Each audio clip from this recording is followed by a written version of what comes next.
Доброго дня! З вами Юрій Костенко спеціально для каналу Менавіт Онлайн. 25 травня 2021 року минає 104-та річниця із смерті великого білоруського поета Богдановича Максима Адамовича. Він помер в Ялті від туберкульозу. Хто ж такий був Богданович Максим Адамович? Білоруський поет, перекладач, критик, історик літератури, один з основоположників нової білоруської літератури і творців білоруської літературної мови. В дитячі роки він провів у Гродно, жив і вчився в Нижньому Новгороді та Ярославі, де закінчив Демидівський юридичний ліцей, а потім переїхав до Мінська. Працював секретарем Мінського губернського продовольчого комітету та в Білоруському комітеті допомоги жертвам війни від 1916 року. Як ми знаємо, тоді була Перша світова війна. Тяжко хворий на сухоти. Він в лютому 17 року переїхав на лікування до Ялти, де і помер у 25 травня 1917 року. Друкуватися він почав у 1907 році в нашій Ниві. У 1910 році зробив вільний переклад уривка «Слово полку Ігорю», пісня про князя Ізяслава Полоцького, точно передававши його зміст ідеї художньої особливості. Переспів опублікований у часописі «Білоруський календар нашої Ниві» на 1911 год із приміткою «Слово полку Ігоря» написано у дальнейшей західноруській мові, з якої пішла наша білоруська мова. Великого значення Богданович надавав ритмічній організації вірша. За життя поета вийшла збірка віршів «Вянок» в городі Вільня 1913 року. Використовуючи фольклорні образи, цикл «У зачарованому царстві» 1909-1911, Богданович наповнив їх новим ідейно-естетичним і філософським змістом. Про тяжке життя трудівників йдеться у віршах «Емігратська пісня», «Краю мой родний», «Над могилою мужика», «Пан і мужик» та інші. Про долю рідного народу у фольклорно-романтичній поемі «Страцім лебедь», віршам сонет «Поміж пяской єгипетської землі», «Народ білоруський народ», «Білорусь твой народ дочекається» тощо.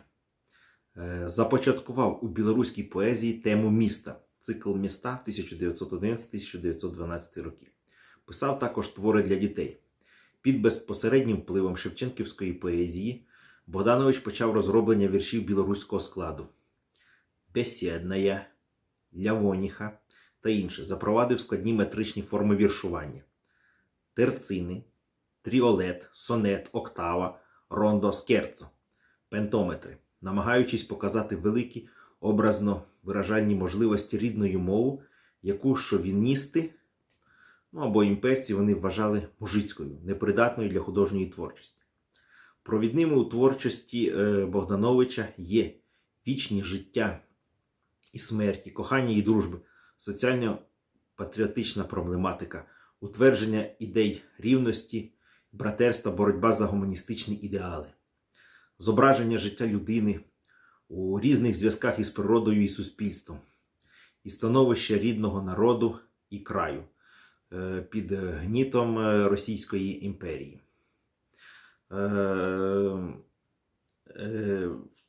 Дивіться, в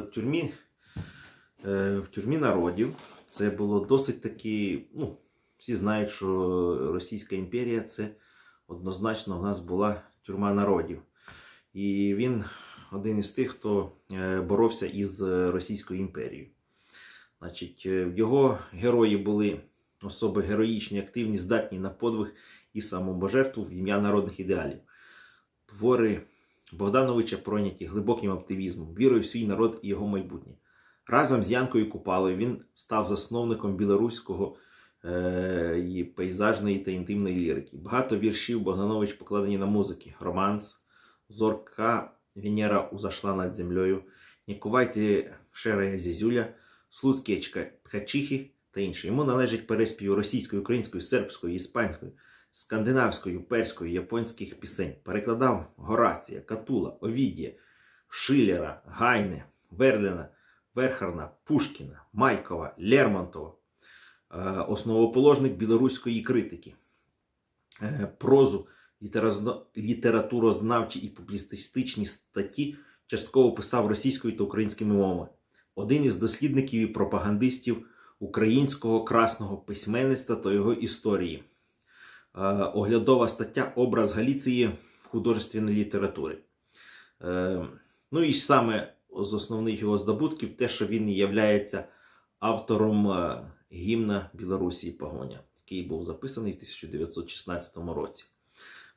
Тому його значення в білоруській літературі є він як основоположник, як мастодонт рівня Шевченка в українській літературі.